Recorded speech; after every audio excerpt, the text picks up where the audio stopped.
On the 16th of January 1979, Mohammad Reza Shah Pahlavi left Iran. After 37 years on the throne, the Shah had lost control of his country. Within weeks, Ruhollah Khomeini returned from exile. The armed forces withdrew support from the government, and a monarchy backed by oil wealth and modern weapons disappeared. Iran had seemed one of the Middle East's strongest states. How had it become politically brittle? And why did its revolution create an Islamic Republic? Part of the answer lay in 1953. British and American covert action assisted forces that removed the nationalist Prime Minister, Mohammad Mossadegh, and restored the Shah's position after a struggle over control of Iran's oil. The overthrow strengthened royal authority, but it left a legacy of mistrust. For many Iranians, the Shah's rule became inseparable from memories of foreign interference and the defeat of constitutional government. Over the following decades, the Shah concentrated power around the palace. Parliament and elections remained, but political competition narrowed. SAR-VAK, the intelligence service, became notorious for surveillance, imprisonment, and torture. The monarchy also transformed Iran. The White Revolution expanded land reform, education, health services, and women's voting rights. Yet change imposed from above disrupted rural communities, challenged religious authority, and prevented open political debate. Ruhollah Khomeini emerged as a prominent opponent in 1963. He attacked the Shah's policies and dependence on foreign powers. Protests were suppressed and Ruhollah Khomeini was later exiled, but distance did not end his influence. During the 1970s, soaring oil revenue financed industry, weapons, infrastructure, and rapid urban growth.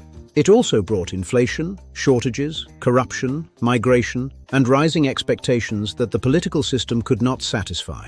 In 1975, the Shah created the Rustaki's Party and made it the country's only legal political party. At the very moment economic strain was growing, peaceful participation became even more restricted. Opposition did not come from one class or ideology.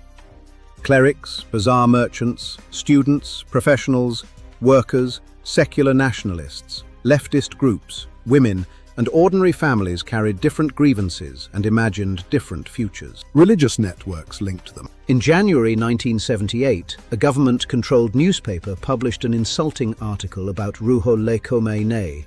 Religious students protested in Qom. Security forces opened fire, killing demonstrators and creating martyrs for a movement that was beginning to spread. Shia tradition marked the 40th day after death with mourning. Commemorations for those killed in Qom produced new protests in Tabriz. Further deaths generated further ceremonies, carrying unrest from city to city. The pattern gave opposition a rhythm the government struggled to break.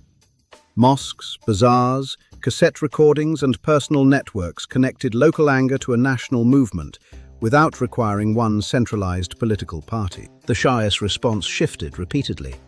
At times, the government promised reform or relaxed restrictions.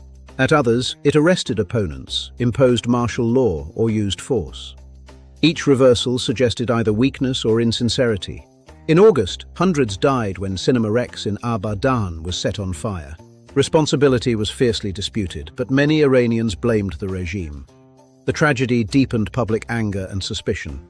Then on 8 September, troops fired on demonstrators in Tehran's Jar-Leh Square. The precise death toll remains disputed, but scores were killed. The day became known as Black Friday, and compromise became far more difficult. Protest was now becoming paralysis. Strikes spread through ministries, banks, transport, factories, newspapers, and universities. The state still possessed weapons and officials, but its ability to govern was steadily being withdrawn from below. Oil workers held exceptional power because petroleum financed the monarchy. When production and exports fell, the government lost revenue as well as authority. The machinery of a wealthy state began to stall. Ruhollah Khomeini, meanwhile, had moved from Iraq to a village near Paris. International journalists could reach him easily, while speeches and instructions traveled back to Iran by telephone, printed statements and cassette tapes. His message was clearer than those of leaders seeking compromise. The Shah must leave, the monarchy must end, and an Islamic government must follow. Many supporters postponed asking exactly what that final promise would mean. By December, immense processions during the religious observances of Tasu'ah and Ashura demanded the Shah's departure. The crowds displayed not only anger, but organization, discipline, and a national movement's growing confidence. The monarchy tried military government, promises of reform, and finally a civilian prime minister. Shah Bakhtiar was a constitutional opponent of royal autocracy, but his association with the Shah's final government deprived him of broad support. When the Shah left on 16th January, he did not formally abdicate.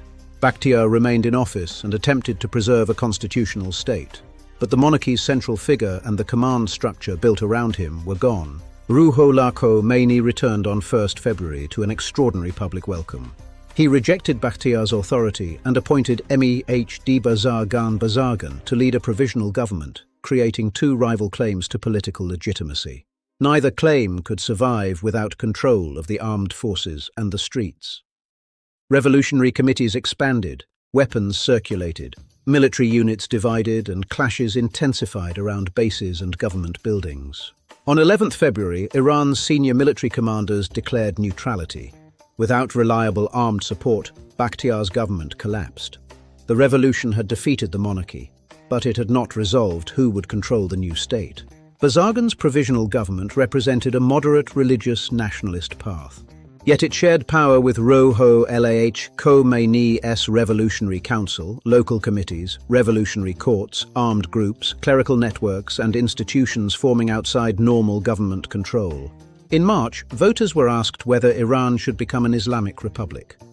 Official results recorded overwhelming approval. But the ballot offered no alternative constitutional model, and the meaning of an Islamic Republic remained unsettled. New revolutionary bodies altered the balance. The Revolutionary Guard, established in May, protected the new order outside the inherited military. Alongside committees and courts, it strengthened the better organized clerical leadership against divided rivals. The direction of the revolution was already contested. Women had participated across the opposition. Yet thousands protested in March against new restrictions and proposed dress requirements. Victory over the Shah had not produced agreement about rights or public life. In November, students seized the United States Embassy after the Shah entered America for medical treatment. The memory of 1953 fueled fears of another intervention. Ruhollah Khomeini supported the seizure, and revolutionary politics hardened. Bazargan's government resigned 2 days later. Its departure removed the strongest institutional center of moderate authority, while the embassy crisis strengthened forces that portrayed compromise as a threat to the revolution. In December, voters approved a new constitution. Iran retained an elected president and parliament, but clerical institutions could supervise law and political life. Ultimate authority rested with a leading Islamic jurist under the doctrine of guardianship. The Iranian Revolution therefore unfolded in two connected stages. A broad coalition destroyed a monarchy that had lost legitimacy, revenue, administrative control, and military cohesion. The best organized faction then prevailed in the struggle over what followed. Iran's transformation reshaped relations with the United States and changed politics across the Middle East. It also exposed a wider truth.